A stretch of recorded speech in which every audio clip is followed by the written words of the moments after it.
നടന്ന സ്ഥലമാണ്. അവിടെയാണ് പോയത്. മീനാക്ഷി പാലത്തിൻ്റെ അടുത്തായി. അവിടെ രണ്ട് മന്ത്രിമാരവിടെ ഉണ്ടായിരുന്നു. മിനിസ്റ്റർ അനിൽകുമാറും കൃഷിമന്ത്രി സിദ്ദിഖ്. ഹോസ്പിറ്റലിലെത്തിയപ്പോൾ പൊതുമരാമത്ത് മന്ത്രി ബഷീർ ഇവിടെ കണ്ട കാഴ്ച നിങ്ങൾക്കെല്ലാം അറിയാവുന്നതാണ്. ഈ പദ്ധതിയുടെ ഭാഗമായി നീക്കിയ മണ്ണിൽ നല്ല ഭാഗം അവിടെ ഒരു കൂനിയായി കിടക്കുന്നുണ്ട്. അപ്പോൾ ആ മണ്ണ് ആകെ ഒലിച്ചു പോയിട്ടില്ല എന്നാണ് തോന്നുന്നത്. അല്ലെങ്കിൽ അതവിടെ ബാക്കിയാവില്ല. നല്ലതുപോലെ അവിടെ കൂനിയായി കിടക്കുന്നുണ്ട്. എന്നാൽ അതോടൊപ്പമുള്ള ഒരു ഭാഗം മണ്ണും മേലെ നിന്ന് വന്ന വെള്ളവും മണ്ണും അതിനോട് ചേർന്നുള്ള എല്ലാം കൂടിയാണ് ഒഴുകിയെത്തിയത്. അതിൻ്റെ കൂടെ ഈ നീക്കിയിട്ട മണ്ണും കൂടി ചേർന്നപ്പോൾ നല്ല ശക്തിയിലൂടെ ഒഴുക്കായി എന്താണ്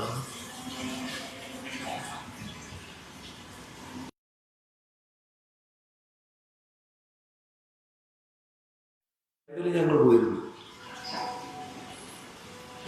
ക്യാമ്പിൽ കണ്ട് എല്ലാവരെയും കണ്ടു. അവരെ ശ്രദ്ധയിൽപ്പെടുത്തിയ ഒരു കാര്യം, അവർ നേരെ വന്നതാണല്ലോ, സ്ത്രീകളും മറ്റും ഉണ്ട്. അപ്പം അവർക്ക് കുറച്ച് പ്രയാസങ്ങളുണ്ട് എന്നുള്ളത് ശ്രദ്ധയിൽപ്പെടുത്തുകയുണ്ടായി. ഒന്ന്, ഡ്രസ്സ് മാറാനുള്ള ഡ്രസ്സില്ല. വന്ന ഡ്രസ്സുകാർ കഴിയാണ് ഈ സ്ത്രീകളൊക്കെ. അപ്പം അത്തരം കാര്യങ്ങൾ ഒരു പരാതിയായിട്ട് തന്നെ അവർ ഉന്നയിക്കുകയുണ്ടായി. അപ്പം ആ കാര്യങ്ങൾ ശ്രദ്ധിക്കേണ്ടതുണ്ട് എന്നാണ് തോന്നുന്നത്. ആവശ്യമായ പരിഹാര നടപടികൾ സർക്കാർ സ്വീകരിക്കേണ്ടത്. ക്യാമ്പാകുമ്പോൾ എങ്ങനെയാണ് ചെയ്യേണ്ടതെന്നുള്ളത് സാധാരണ ഇവിടെ അറിയാവുന്നതാണ്. ഇത് ആ രീതിയിൽ തന്നെ ശ്രദ്ധിച്ച് ചെയ്യുന്നതിന് നടപടിയെടുക്കണം. ആശുപത്രിയിൽ പോയപ്പോൾ അതിന് മുൻപ്, ഞങ്ങളിവിടെ എത്തുന്നതിന് മുൻപ് ഇന്ന് തന്നെ ഒരു ബോഡി കിട്ടിയിരുന്നു.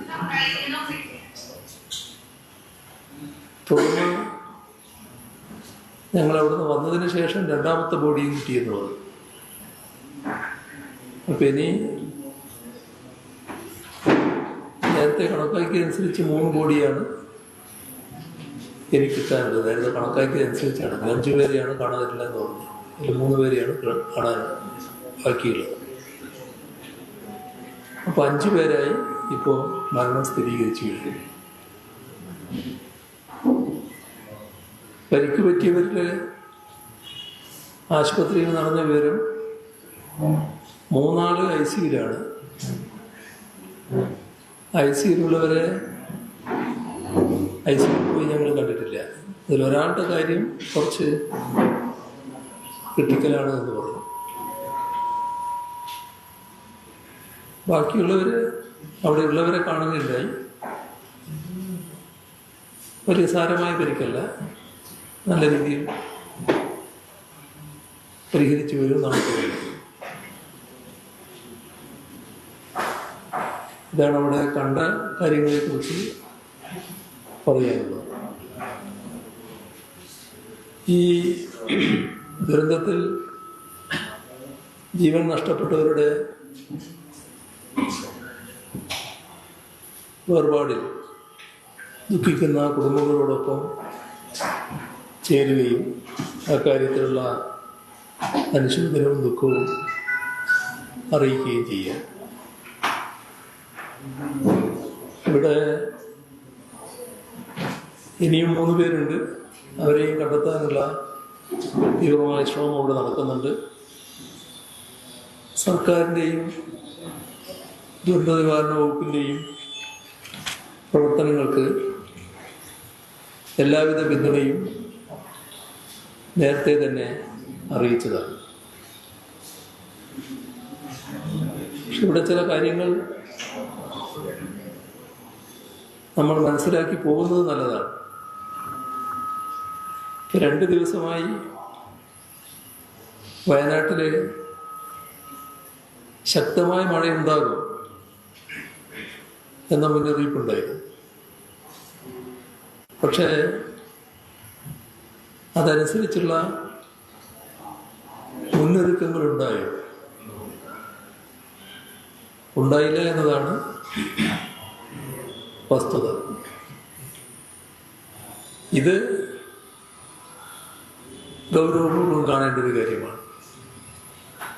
എന്തുകൊണ്ടാണ് അത്തരത്തിലുള്ള മുന്നൊരുക്കങ്ങൾ ഇല്ലാതായത്? ഇവിടെ പെയ്തത് അതിതീവ്ര മഴയാണ്. ഇത്തരത്തിലൊരു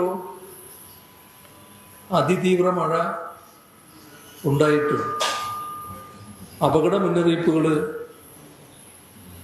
നൽകിയില്ല എന്നത് അതിലും അലംഭാവം ഉണ്ടായിട്ടുണ്ട്. ദുരന്തമുണ്ടായ ദിവസം ഇവിടെ ഈ സ്ഥലത്ത്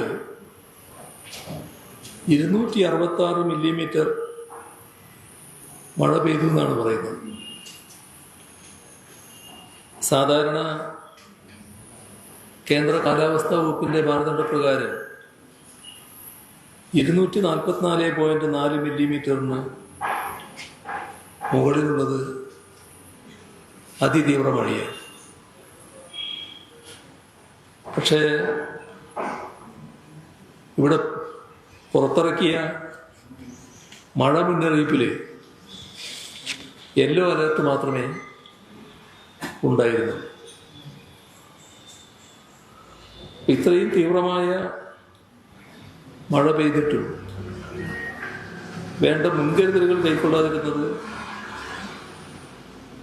ഗുരുതരമായ വീഴ്ചയാണ്. ഇവിടെ പദ്ധതി പ്രദേശത്ത് താമസിക്കുന്ന തൊഴിലാളികളുണ്ട്, നാട്ടുകാരുണ്ട്, യാത്രക്കാരുണ്ട്. വയനാട്ടിലാണെങ്കിൽ എല്ലാ സീസണിലും ഇപ്പോൾ നല്ല നിലക്ക് ടൂറിസ്റ്റുകൾ വരുന്ന നിലയാണ്.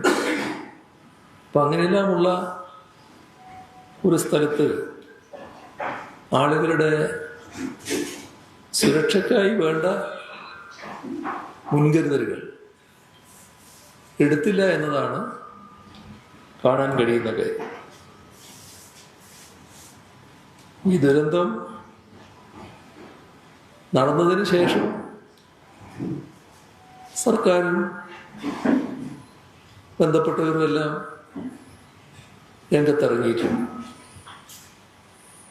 അതിതീവ്ര മഴ വരാനിടയുണ്ടാകുമ്പോൾ അതുമായി ബന്ധപ്പെട്ടുള്ള ജാഗ്രതക്കുള്ള റെഡ് അലേർട്ട് പ്രഖ്യാപിക്കണം. ആ റെഡ് അലേർട്ട് പ്രഖ്യാപിച്ചത് ദുരന്തം നടന്നതിന് ശേഷമാണ് എന്നാണ് മാധ്യമങ്ങൾ റിപ്പോർട്ട് ചെയ്തത്. ഇവിടെ ഈ കൂട്ടിയിട്ട മണ്ണിൻ്റെ വലിയൊരു ഭാഗം അവിടെ ഉണ്ട് എന്ന് പറയുമ്പോൾ ആ ഭാഗത്ത് കൂടെ ഈ വെള്ളം വന്നില്ല എന്നുള്ളത് കൊണ്ടാണ് അവിടെ ഉള്ളത്. പിന്നെ കുട്ടിയിട്ട മണ്ണിൻ്റെ ഒരു ഭാഗത്തുകൂടിയാണ് വെള്ളം വരുന്നത്, മേലെ നിന്നുള്ള ഒഴുക്ക് വരുന്നത്. മറ്റേ ഭാഗത്തുകൂടി വന്നിരുന്നെങ്കിൽ എന്തായിരിക്കും സ്ഥിതി എന്ന് പറയാൻ പറ്റില്ല. അപ്പോൾ ആ മണ്ണ് നീക്കം ചെയ്യണം എന്ന് നേരത്തെ തന്നെ തീരുമാനിച്ചിട്ടുണ്ട്. പക്ഷേ സർക്കാരും ബന്ധപ്പെട്ട അധികാരികളും യഥാസമയം മണ്ണ് നീക്കുന്നതിനാവശ്യമായ നടപടികൾ സ്വീകരിച്ചില്ല. ഇവിടെ എല്ലാവർക്കും അറിയാവുന്ന കാര്യം തന്നെയാണ്, ജില്ലാ കളക്ടർ അധ്യക്ഷയായ ജില്ലാ ദുരന്ത നിവാരണ അതോറിറ്റി, ആ അതോറിറ്റിയുടെ യോഗം ജൂൺ 20 ചേരുന്നുണ്ട്. ഇപ്പോൾ മൺകൂനകളിലുള്ള അതിൽ നിന്നുള്ള മണ്ണിടിച്ചിലിനുള്ള സാധ്യത, മണ്ണൊലിപ്പ്, ചളിയൊഴുക്ക് ഇവയെല്ലാം ഉണ്ടാകാൻ സാധ്യതയുണ്ടെന്നും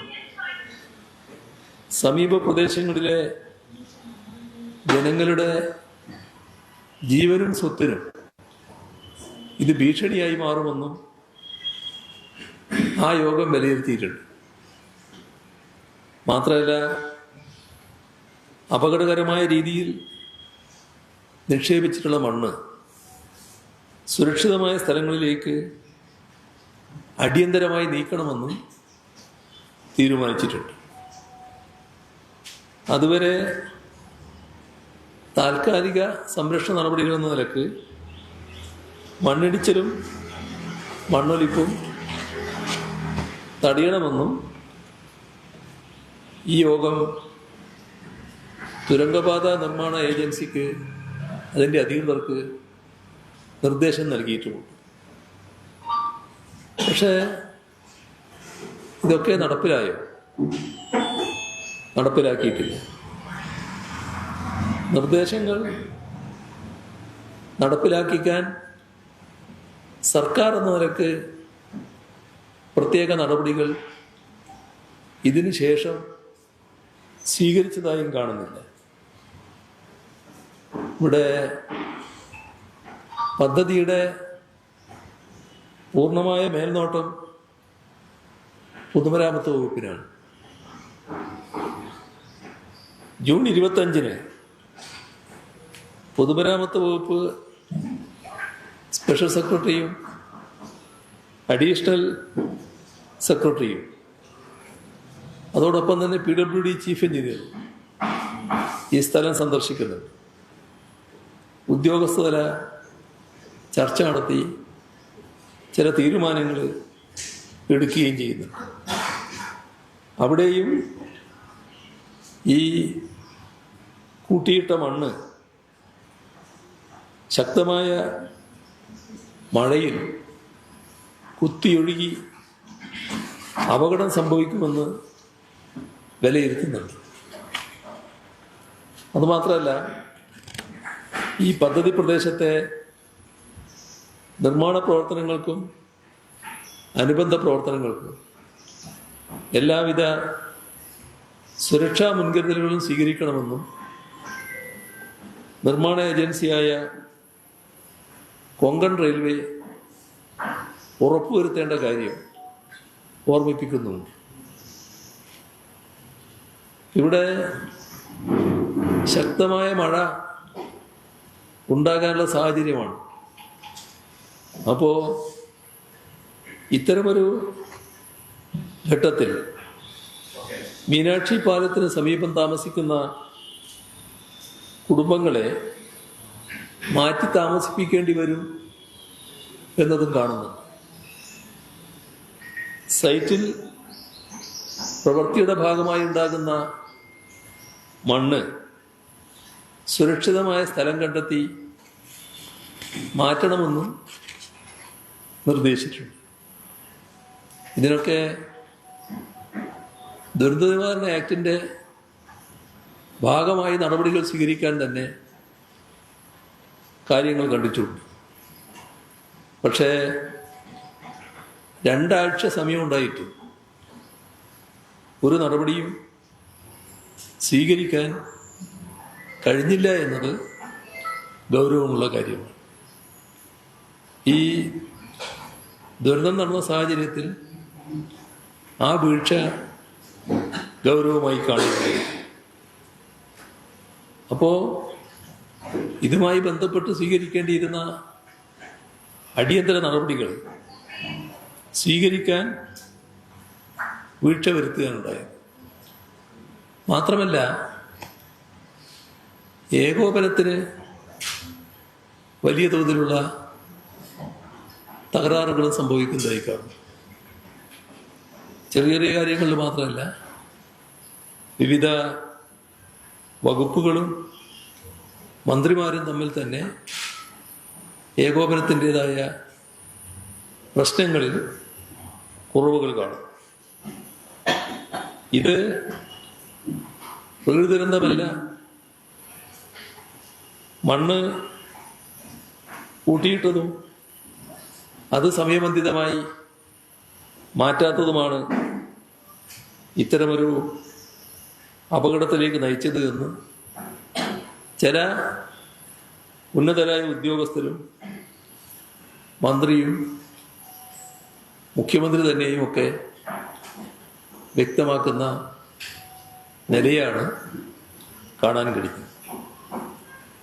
ഇത്തരമൊരു പ്രശ്നം ഇവിടെ ഉണ്ട് എന്നും മഴക്കാലം മഴ രൂക്ഷമായാൽ മണ്ണിടിച്ചിലിന് വഴിവെക്കുമെന്നും 2 ആഴ്ച മുൻപ് തന്നെ യോഗങ്ങളിൽ വിലയിരുത്തിയിട്ടും സർക്കാർ തലത്തിൽ ആവശ്യമായ നടപടി സ്വീകരിച്ചില്ല എന്നാണ് കാണേണ്ടത്.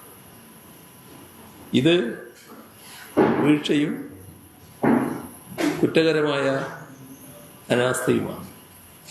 ഏതായാലും ഇത് സംബന്ധിച്ച് വിശദമായ അന്വേഷണം നടത്തും എന്ന് മുഖ്യമന്ത്രി പ്രസ്താവിച്ചിട്ടുണ്ട്. അത് നല്ല കാര്യം തന്നെയാണ്. നമ്മുടെ നാട്ടിലുണ്ടായ ഈ ദുരന്തത്തിൻ്റെ കാര്യത്തിൽ ഏതുതരം വീഴ്ചകളാണ് ഈ ദുരന്തത്തിലേക്ക് നയിച്ചത് എന്നതിനെക്കുറിച്ച് പരിശോധിക്കാൻ പ്രാപ്തരായ ആളുകളെ ഉൾക്കൊള്ളിച്ചുകൊണ്ടുള്ള, സാങ്കേതിക വിദഗ്ധരെ അടക്കം ഉൾക്കൊള്ളിച്ചുകൊണ്ടുള്ള ഒരു പരിശോധന ഇതിൻ്റെ ഭാഗമായി നടക്കുക എന്നത് പ്രധാനമാണ്.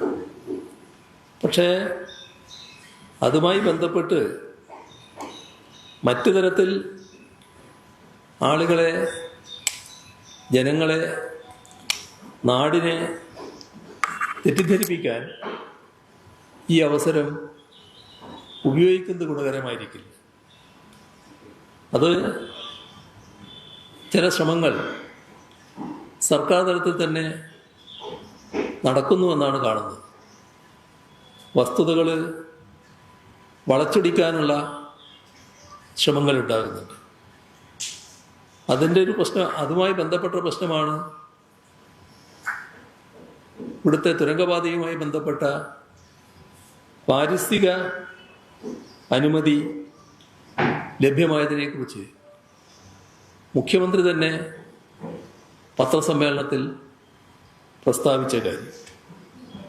തെറ്റായ വസ്തുതകളാണ് അദ്ദേഹം പത്രസമ്മേളനത്തിൽ അവതരിപ്പിക്കുന്നതായി കണ്ടത്. ഇവിടെ കാണേണ്ടത് ഈ അപകടം പരിസ്ഥിതി പ്രശ്നം മൂലമുണ്ടായ ഒരു പ്രകൃതി ദുരന്തമല്ല. പാരിസ്ഥിതികമായ ഒരു പ്രശ്നവുമില്ലാത്ത പ്രദേശമായാലും ഇത്തരത്തിൽ നിർമ്മാണ സമയത്ത് വലിയ തോതിൽ വെട്ടിയെടുത്ത മണ്ണ് ആവശ്യമായ മുൻകരുതലുകളില്ലാതെ കൂട്ടിവെച്ചാൽ സംഭവിക്കാവുന്ന അപകടം അത് പ്രത്യേകം കാണേണ്ടതായിട്ടുണ്ട്. ഈ വീഴ്ച മറക്കാൻ വേണ്ടി, അത് മറച്ചു വെക്കാൻ വേണ്ടി ലഭിച്ച പാരിസ്ഥിതിക അനുമതിയെ വിവാദത്തിലാക്കാനുള്ള ശ്രമം ബോധപൂർവം നടത്തുകയാണ്. പാരിസ്ഥിതിക അനുമതി ലഭ്യമായത് ഏതെങ്കിലും തരത്തിൽ സൂത്രപ്പണിയിലൂടെ ലഭ്യമായതല്ല. എല്ലാ മാനദണ്ഡങ്ങളും പാലിച്ചുകൊണ്ടാണ് പാരിസ്ഥിതികാനുമതി ലഭ്യമായത്. ഇവിടെ 2022 ഇത് സംബന്ധിച്ച പാരിസ്ഥിതികാഘാത പഠനം നടന്നത്. സുതാര്യമായി നടന്ന പഠനമാണ്. കോഴിക്കോട്, വയനാട് ജില്ലകളിലാണ് ഈ പദ്ധതി ബാധിക്കുന്നത്. അതുകൊണ്ട് തന്നെ ഈ 2 ജില്ലകളിലും 2023 ഡിസംബർ 11, 13 തീയതികളിലായിട്ടാണ് ബന്ധപ്പെട്ട ജില്ലാ കളക്ടർമാരുടെ നേതൃത്വത്തിൽ പബ്ലിക് ഹിയറിംഗ് നടന്നത്. എല്ലാ പഠനവും പൂർത്തീകരിച്ചു. അങ്ങനെയാണ് കേന്ദ്ര സംസ്ഥാന എക്സ്പേർട്ട് അപ്രൈസൽ കമ്മിറ്റികൾ പാരിസ്ഥിതികാനുമതി നൽകിയത്. സംസ്ഥാനവും നൽകി, കേന്ദ്രവും നൽകി. അവിടെ തീരുന്നില്ല. ഇതിനെ ചോദ്യം ചെയ്തുകൊണ്ട് കേരള ഹൈക്കോടതിയിൽ ചിലര് ഹർജികൾ നൽകി. ഹൈക്കോടതി ഡിവിഷൻ ബെഞ്ച് 2025 ഡിസംബർ 16 വിധി പുറപ്പെടുവിച്ചു. ഈ ആക്ഷേപങ്ങളെല്ലാം തള്ളുകയും നൽകിയ പാരിസ്ഥിതികാനുമതി ഹൈക്കോടതി ശരിവെക്കുകയും ചെയ്തു. സുപ്രീം കോടതിയിൽ ഇതുമായി ബന്ധപ്പെട്ട പ്രശ്നം കൊടുത്തു.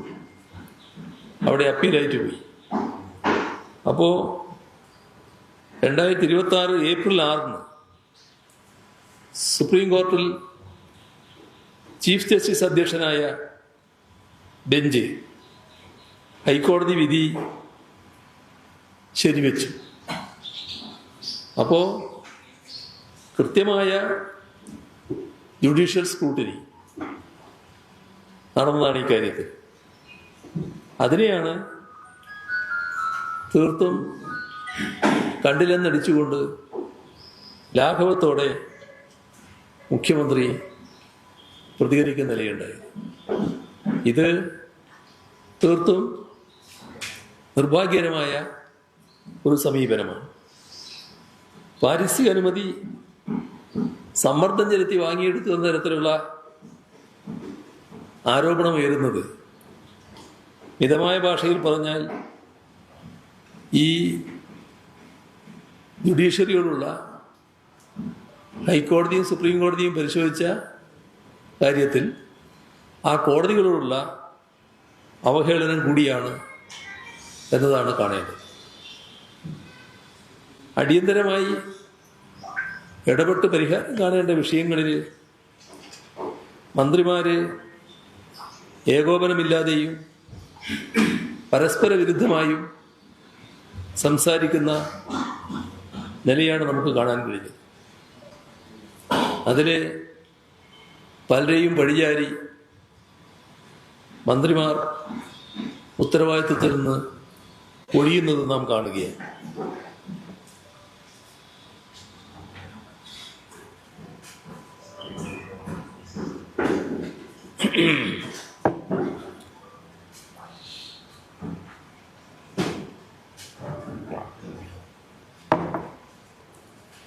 ഉന്നതതല യോഗമാണ് മണ്ണ് നീക്കാൻ തീരുമാനിക്കുന്നത്. ആ തീരുമാനം എങ്ങനെയാണ് അട്ടിമറിക്കപ്പെട്ടത്? ആരാണ് ഏകപക്ഷീയമായി തീരുമാനം മാറ്റിയത്? ഇത്തരം കാര്യങ്ങൾ വ്യക്തമാവേണ്ടതായിട്ടുണ്ട്. ഇവിടെ തുരങ്കപാത അത് ഒരു ജനതയുടെ ആകെ വലിയ പ്രതീക്ഷയും അഭിലാഷവുമായി മാറിയ കാര്യമാണ്. കേരളത്തിൻ്റെ ടൂറിസം വാണിജ്യ മേഖലകളിൽ അനന്ത സാധ്യതകൾ തുറക്കുന്ന ഒന്നാണ് വയനാട് തുരങ്കപാത പദ്ധതി. കൃത്യമായ ആസൂത്രണത്തോടും മുൻകരുതലോടും കൂടിയാണ് ഈ പദ്ധതി ആവിഷ്കരിച്ച് നടപ്പാക്കാൻ തീരുമാനിച്ചിരുന്നത്. 8.73 കിലോമീറ്റർ ഇരട്ടപ്പാത, ലോകത്തിലെ തന്നെ രണ്ടാമത്തെ നീളമേറിയ ട്വിൻ ട്യൂബ് ടണലാണ്.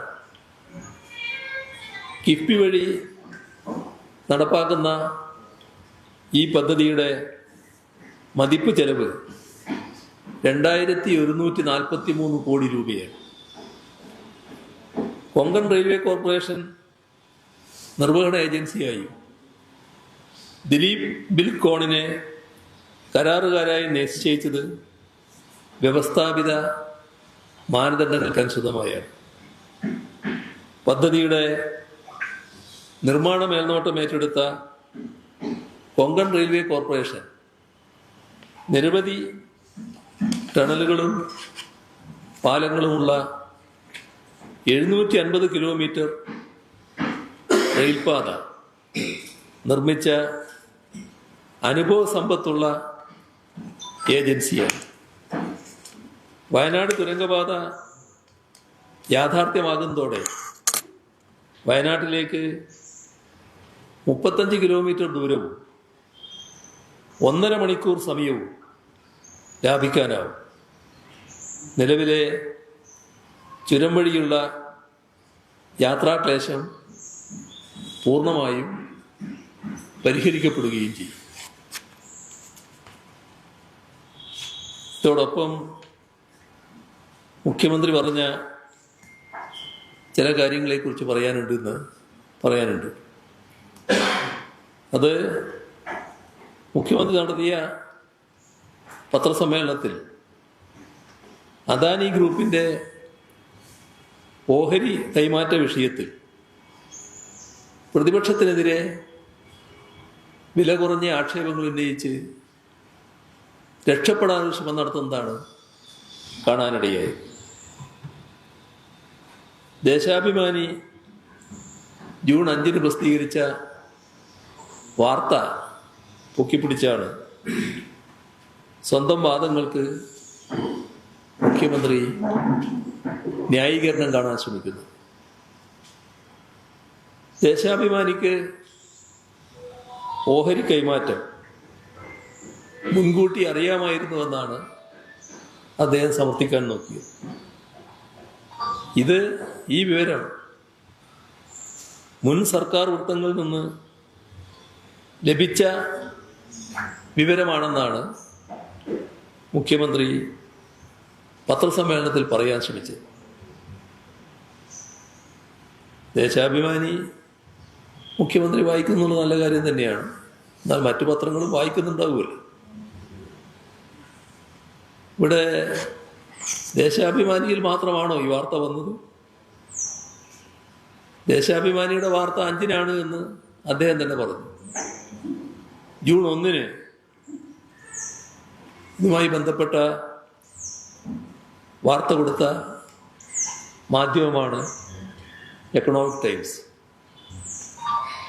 ജൂൺ 3 ഇതുമായി ബന്ധപ്പെട്ട വാർത്ത കൊടുത്ത മാധ്യമമാണ് മാതൃഭൂമി. അപ്പോൾ അതിനു മുൻപുള്ള ഈ വാർത്തകൾ അദ്ദേഹത്തിൻ്റെ ശ്രദ്ധയിൽപ്പെട്ടിട്ടില്ലേ? അപ്പോൾ മറ്റു മാധ്യമങ്ങൾ മുൻപേ തന്നെ റിപ്പോർട്ട് ചെയ്തൊരു വാർത്ത 3-4 ദിവസം കഴിഞ്ഞ് ദേശാഭിമാനി റിപ്പോർട്ട് ചെയ്തതിനെയാണ് ദേശാഭിമാനി എന്തോ രഹസ്യ വിവരം പുറത്തുവിട്ടു എന്ന നിലയിൽ മുഖ്യമന്ത്രി അവതരിപ്പിക്കുന്നു.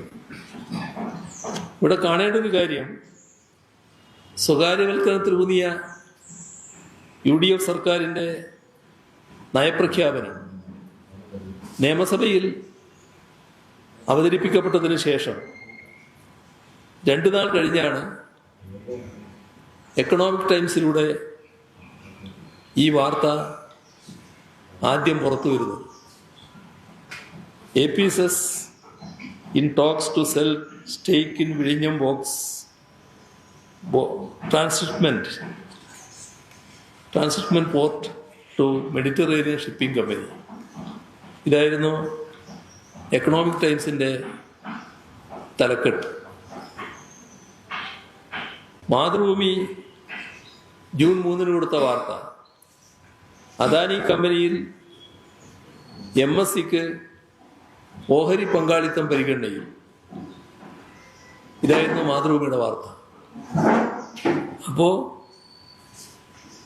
ദേശാഭിമാനി വാർത്ത നൽകുന്നതിന് മുൻപ് തന്നെ ഓഹരി കൈമാറ്റത്തെക്കുറിച്ചുള്ള മാധ്യമ വാർത്തകൾ അന്തരീക്ഷത്തിലുണ്ട്. മാതൃഭൂമി ഇത് റിപ്പോർട്ടായി നൽകിയതിന് ശേഷം 2 ദിവസം കഴിഞ്ഞാണ് ജൂൺ 5 ദേശാഭിമാനിയിൽ ഈ വാർത്ത വരുന്നത്. അപ്പോൾ എക്കണോമിക് ടൈംസിനും മാതൃഭൂമിക്കും കിട്ടിയ വാർത്ത ദിവസങ്ങൾ കഴിഞ്ഞ് ദേശാഭിമാനി നൽകുന്നതിൽ അസ്വാഭാവികത മുഖ്യമന്ത്രി കാണുകയാണ്. അതൊരു കണ്ണടച്ചിരുട്ടാക്കാൻ ശ്രമിക്കുന്നതിന് തുല്യമാണ്.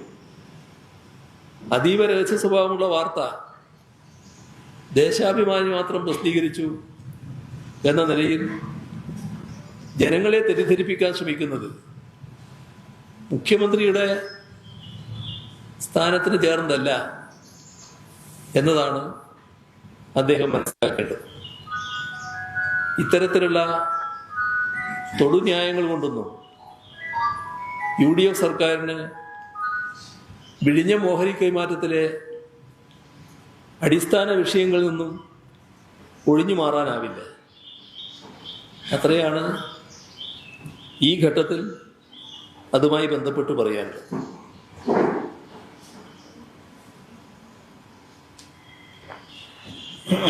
വേറൊരു വിഷയം, കഴിഞ്ഞ സർക്കാരിനെ പറ്റി അദ്ദേഹം പറയുമ്പോൾ, കഴിഞ്ഞ സർക്കാരിൽ മുഖ്യമന്ത്രി IT വകുപ്പ് കൈകാര്യം ചെയ്തതിനെ ദുസൂചനയോടെ അദ്ദേഹം പരാമർശിക്കുന്നതായി കേട്ടു.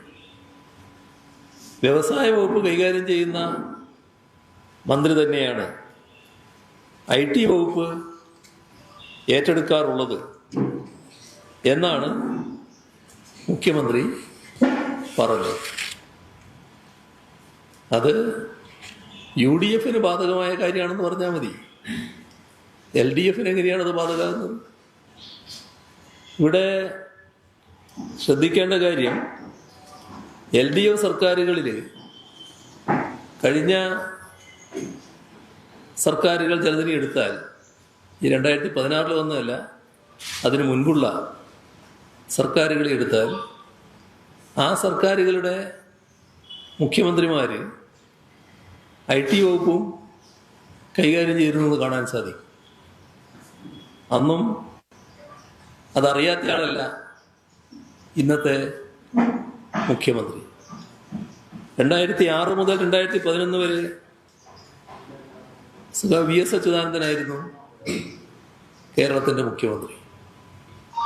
അദ്ദേഹം IT വകുപ്പ് കൂടി കൈകാര്യം ചെയ്ത മന്ത്രി കൂടിയായിരുന്നു. 1996, 2001 കാലത്ത്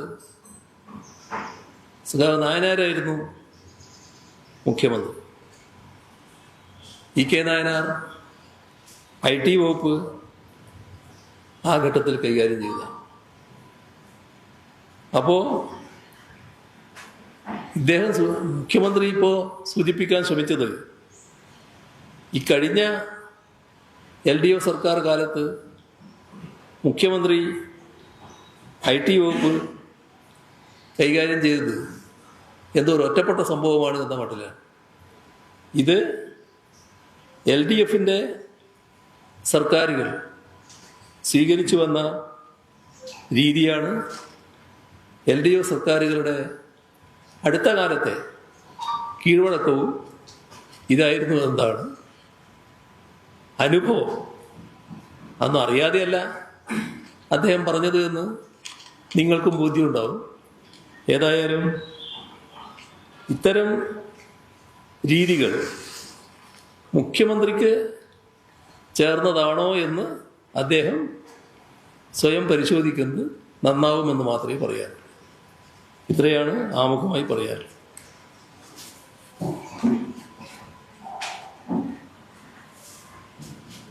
ഇതിന്റെ വ്യക്തമായ പഠനമോ അല്ലെങ്കിൽ ഒരു കൺക്ലൂഷനിലേക്ക് എത്തുന്നതിന് മുമ്പ് മന്ത്രിമാരൊക്കെ ഒരു മനുഷ്യനിർമ്മിത ദുരന്തമാണെന്ന് പറഞ്ഞത് അത്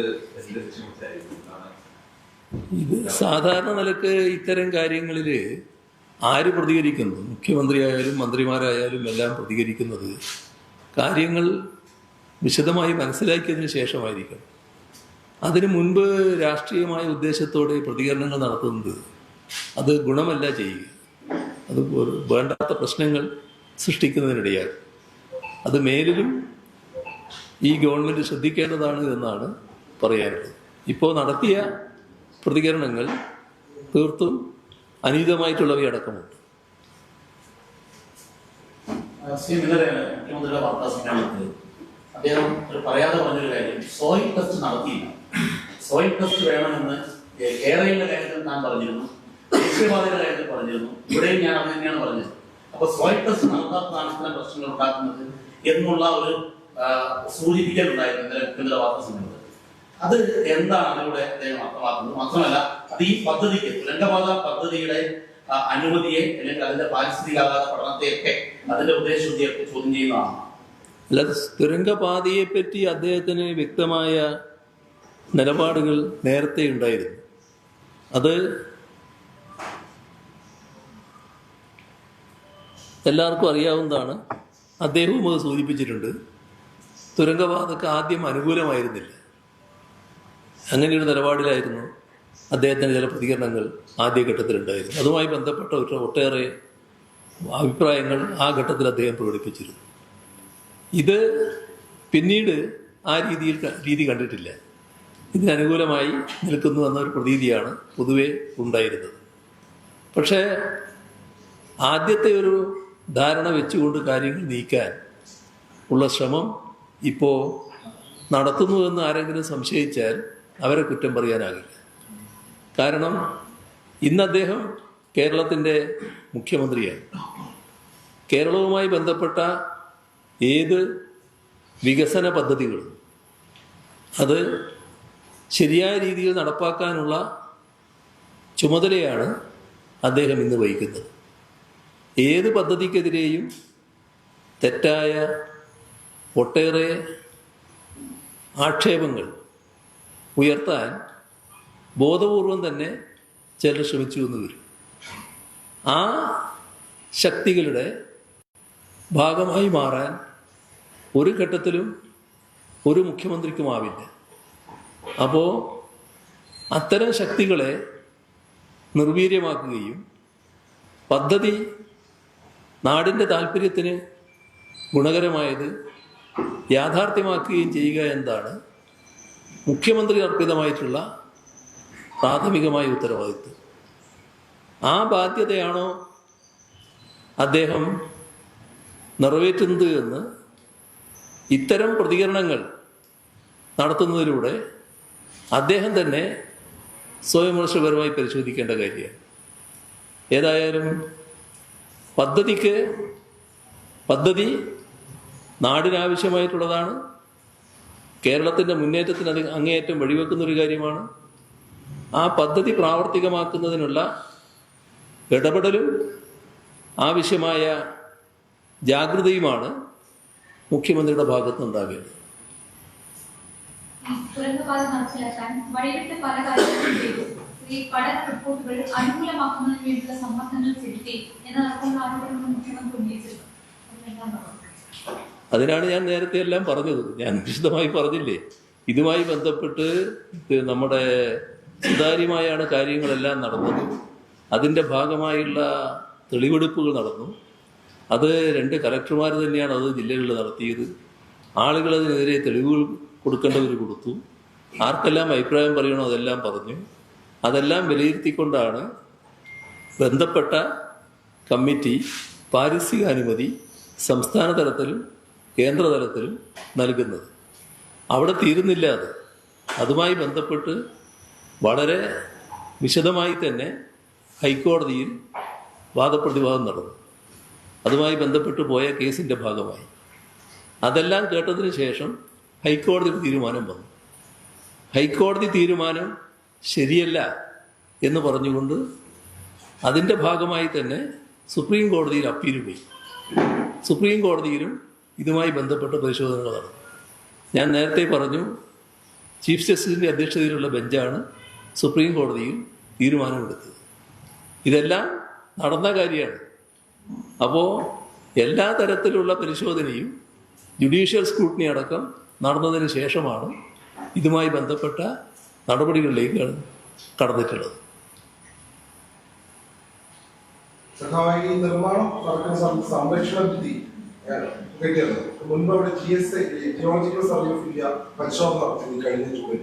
അതിന് പ്രകാരം ഈ ജൂൺ പരിശോധന നടത്തിയപ്പോൾ അവിടെ വിള്ളലുണ്ട്, മണ്ണിടിയാൻ സാധ്യതയുണ്ട് എന്നുള്ള രീതിയിൽ നിർമ്മാണ ചുമതല കമ്പനി കോർപ്പറേഷൻ റിപ്പോർട്ട് സമർപ്പിച്ചു. അതിൽ ഒരു ഇടപെടലുണ്ട്. അത് സർക്കാരിന്റെ പൊതുമരാമത്ത്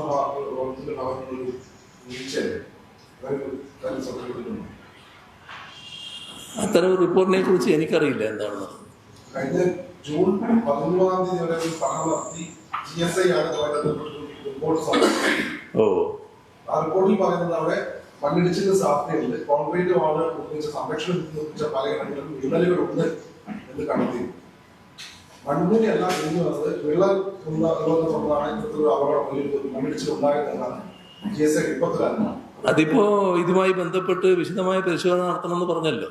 ആ പരിശോധനയുടെ ഭാഗമായി പുറത്തു വരേണ്ട കാര്യങ്ങളാണ്. സാങ്കേതിക വൈദഗ്ധ്യമുള്ളവരടക്കമുള്ള കമ്മിറ്റിയാണല്ലോ പരിശോധിക്കുക. അതിന്റെ ഭാഗമായി പുറത്തു വരട്ടെ കാര്യങ്ങൾ.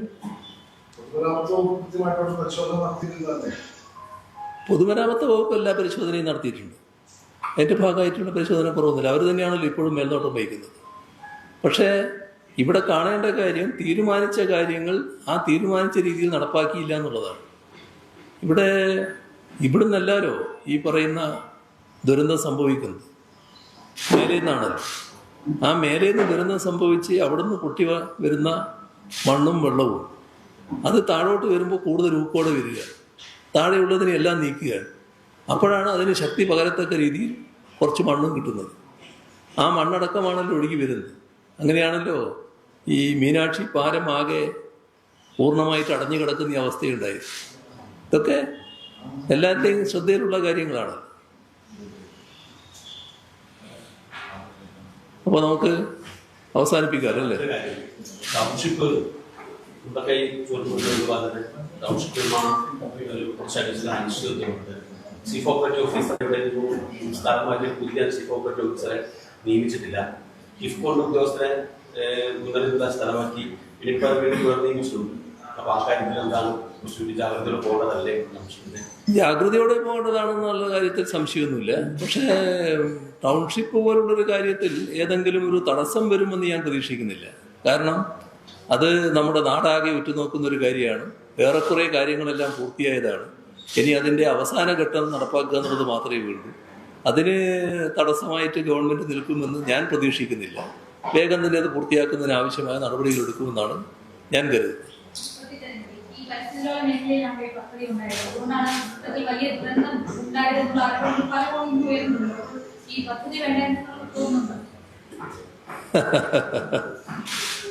കർക്കിടമാസം വരുന്നേ ഉള്ളൂ. രാമായണം മുഴുവൻ വായിച്ചിട്ടും മറ്റവർ തമ്മിലുള്ള ബന്ധം എന്താണെന്ന് ചോദിച്ചതുപോലെയുള്ള ചോദ്യമാണിത്. ഇതാണല്ലോ ഞാൻ ഇതേവരെ പറഞ്ഞുകൊണ്ടിരുന്നത്. ഈ പദ്ധതി വേണ്ടാന്ന് മനസ്സിൽ തോന്നിയിരുന്ന ചിലരുണ്ടായിരുന്നു. അവർ പിന്നെ ഇത് പദ്ധതി ആവശ്യമാണ് എന്നുള്ള മട്ടിലേക്ക് എത്തിയിരുന്നു. അവർ വീണ്ടും പഴയതിലേക്ക് പോകരുത് എന്നാണ് ഞാൻ പറഞ്ഞു വെച്ചത് നേരത്തെ. ഇവിടെ പദ്ധതി ഏറ്റവും ആവശ്യമായിട്ടുള്ളൊരു കാര്യമാണ്. നമ്മുടെ വയനാടിന് മാത്രമായിട്ടുള്ളതല്ല, നാടിൻ്റെ പൊതുവായ വികസനത്തിന് ഒഴിച്ചുകൂടാത്തതാണ് ഈ പദ്ധതി. അപ്പോൾ ആ പദ്ധതി നടപ്പാവുക എന്നത് ഏറ്റവും പ്രധാനം തന്നെയാണ്. ഓക്കെ, നമുക്ക് അവസാനിപ്പിക്കാം.